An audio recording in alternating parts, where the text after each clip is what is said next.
A few days ago, I reviewed the film Weapons, the new horror thriller that has you on the edge of your seat up until the final moments of the movie, and I gave it a very glowing, very positive review saying, this movie was so damn good all the way until the final tiny little itty bit. Now, because that was a spoiler-free video, I was not able to really tell you exactly what I had a problem with, and some people were unfortunately assuming the wrong things by me, so now I have the opportunity to clear it up with a spoiler recap of the movie that's mainly going to focus on the ending. I'll cover the basics to get you up to speed with me, let you know what happened in this film, but I really want to put a fine point on why the ending screwed the pooch for me, even though I'm still overall positive on it.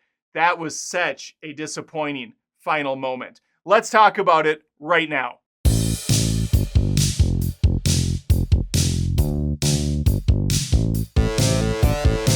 Okay, maybe not right now. 5 seconds more of your time, please, before I get into it. If you could subscribe to Adam Does Movies on YouTube, Spotify, and Apple Podcasts, I would appreciate it. I put out movie reviews, commentary, live streams almost every day now. It's unheard of, and it's free. All right, let's get into it now. If you have not seen Weapons and you don't want this spoiled, walk away now because I'm going to quickly tell you everything that you can expect from this film. Number one, I've begun now. We're getting into it. Number one. The story is quite simple on its face. We have 17 children who go missing in the middle of the night, 2:17 in the morning to be exact. Why? Well, that's the mystery we're going to try to figure out, and months are going to go by without a real solution. Number two, that's the amount of suspects that are currently in question. One of them, Teacher Justine, played by Julia Garner. The second, the 18th student who still showed up to school the next day after all the others disappeared. I think his name is Alex. I'm not sure. Kid actor does a great job, though. Outside of these two, the townspeople, local officials, even the FBI have very little to go on. There's ring cams that people have that, of course, show their children leaving the house, doing a Naruto run away in the middle of the night. Poor Justine is unfortunately going to be the butt of everyone's frustrations, though, as she was the teacher. Why is it only her classroom where these kids disappeared? And the reason is actually quite simple. It's a witch! That's right, there's a witch in town, and she's living at Alex's place. Maybe the officials should have checked into Alex's place a little bit better. That way they could have found out that Uncle Buck's girlfriend, Shanice, is the one behind all of this. She is the aunt who's very sickly, going to stay with Alex's folks for a questionable amount of time. What's really fun about Weapons, for me at least, is the non-linear storytelling. We cover this movie from several different people's vantage points, and Alex is going to be the critical one we see later. He's not thrilled with his scary-ass aunt staying with him. None of the family really knows them, but his mother says, hey, my mom would have done this, so I'm going to do this. Alex's mom's mom died, and part of me thinks, did the witch do that to her first? Was that a victim of the witch? Well, we don't know. This movie's going to be very kind of like loosey-goosey with what happened to who, when, and why. The witch is basically a mysterious character we get no backstory for. And honestly, I'm fine with that. I kind of like the mystique behind it, because typically when you find out the answers, it's not near as exciting as the unknown. I saw some comments by people confused as to what actually was happening in the house and why these kids were taken. I thought it was pretty obvious. They did a good job leaving breadcrumbs, including a not so subtle TV show where there's an animal taking the life of another animal, slowly draining it to give it sustenance. That's essentially what this movie's about. This aunt, this witch, is dying. And so she requires other healthy hosts to latch onto. And she does this with a magical tree that she keeps hidden in her room in Alex's house. By using the branches of a tree, she can make a magical wand. And with that wand, control other people. And once you know about this secret, it's incredibly easy to use. All you need is a bowl of water, said stick, and then an article from that person, something of value. Could be a piece of hair, some fabric from your wardrobe, or in the case of Alex's classmates, I really hope that kid's name was Alex, 17 custom-made name tags. The situation at this boy's house is grim because old auntie is slowly draining his parents. They become mindless zombies sitting around waiting for a command. And the thing that's truly brutal is part of them is at least aware of what's going on. They still need to be fed every day by this poor kid who still has to keep up appearances, go to school, act like nothing is wrong. Now, if you haven't seen the movie and you're completely confused as to why Alex doesn't say something, well, there's a little bit more to this magical tree. If she wants to, she can make these people do horrific things to not only themselves, but to each other, or anyone she targets, as long as she has a piece of material that she can hone in on. During a brutal scene at the table, she does a little show and tell for Alex, telling the mom and the dad to start stabbing themselves with forks. And they do.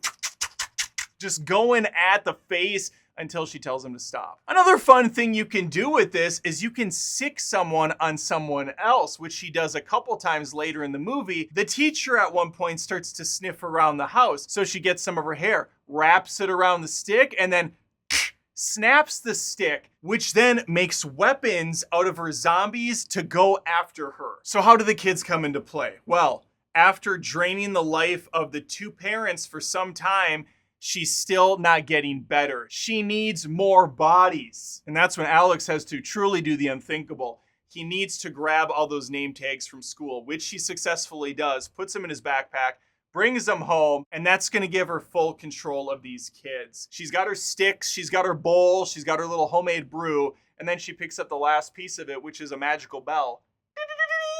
Dinner's ready, kids. She rings that thing, and 17 kids shot out of a cannon take off from their homes in the middle of the night at 2:17 in the morning. Running across the streets, no questions asked, straight line shots all the way to that house, where they will all rush down into the basement, standing there in the dark, only to be fed a couple times a day. Otherwise, they do nothing else but wait. There is a ton of other stuff that happens in this movie, but I'm just trying to lay the groundwork so that I can get to the final moments. The only other thing I want to bring up, I'm not going to go into the junkie who's in this movie, or, like the principal or some of that other stuff. I don't even really need to talk about the grandma. She's creepy looking. She's got these wigs because her hair all fell out. But by the end of the movie, she is getting stronger. She is getting something from these kids, and she's going to need it because the woman's going to have a full sprint ahead of her in a little bit. A marathon is going to be run later. But Josh Brolin's character plays one of the grieving fathers. He lost his son to this school massacre without the killing.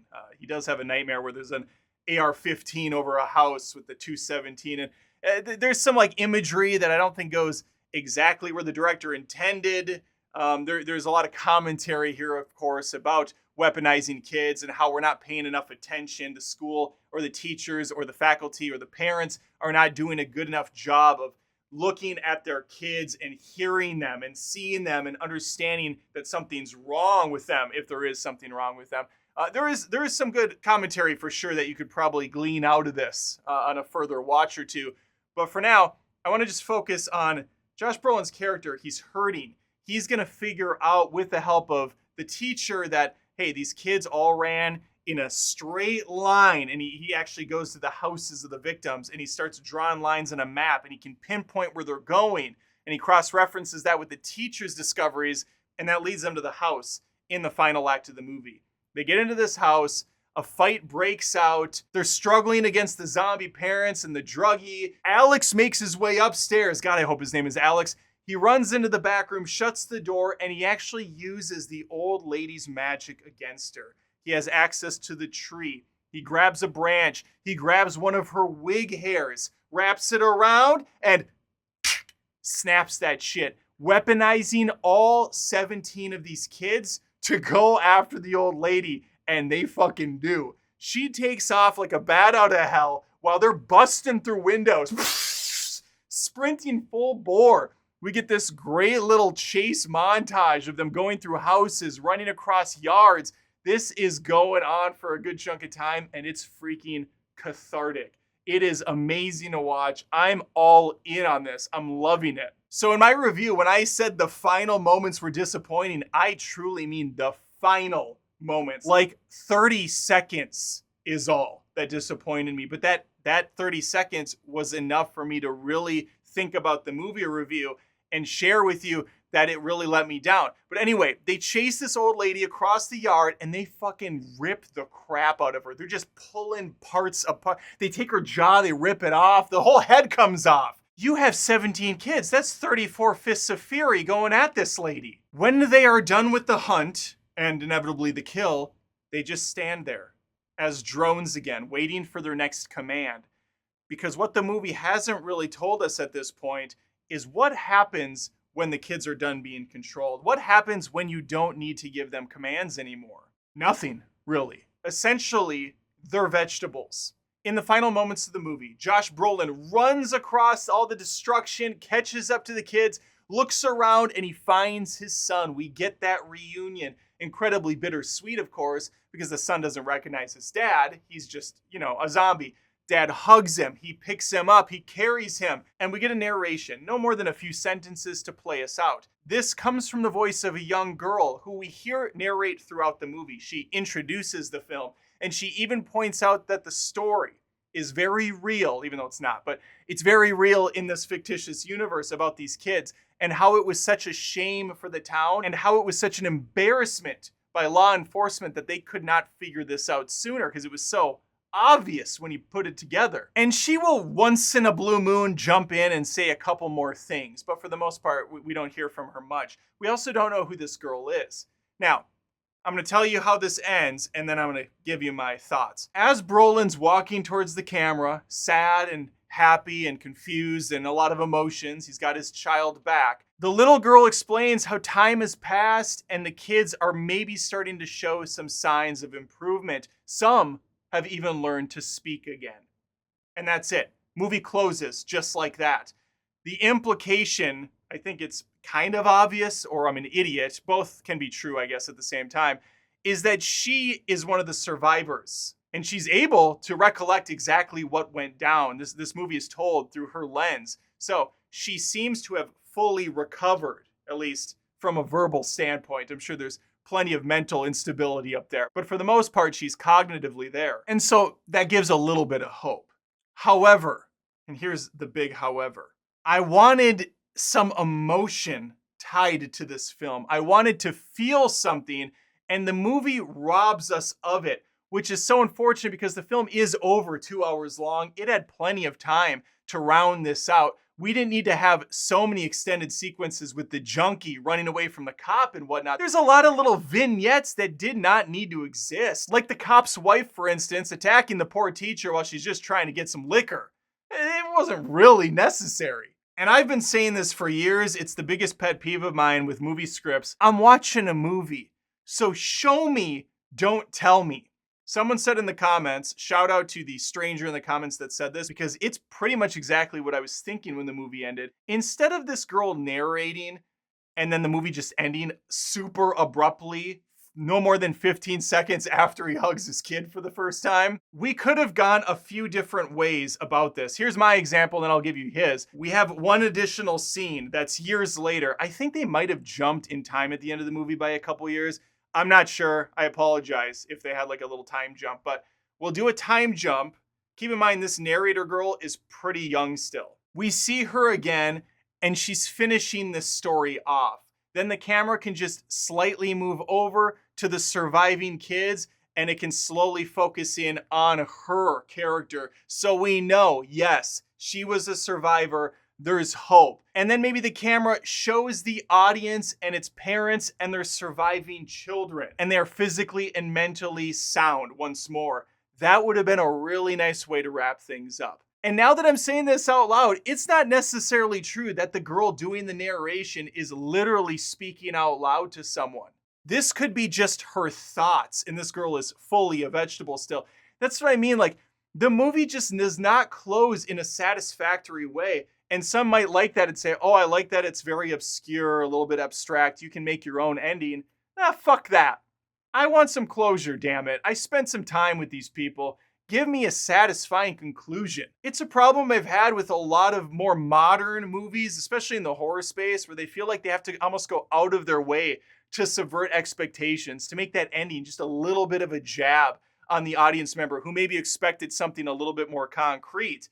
Instead, they get this like half-assed approach where we don't want to go too dark with it. We want to give them a little bit of hope and optimism, but we don't want to give them too much hope and optimism. We'll leave them in this kind of like sad dead zone. The other example I got from a YouTube comment, which I also really enjoyed, was, okay, We ended exactly how it did, but we have one further scene. Again, we jump forward a couple years in time, and we have Josh Brolin at the dinner table with his son, feeding him his breakfast. And out of nowhere, his kid looks over at him and says, "Dad?" Boom, end it there. Like they just woke up from this daze that they were in. Because what you're doing is you're putting your audience on a roller coaster and you're dropping them off the hill and then you're bringing them back up.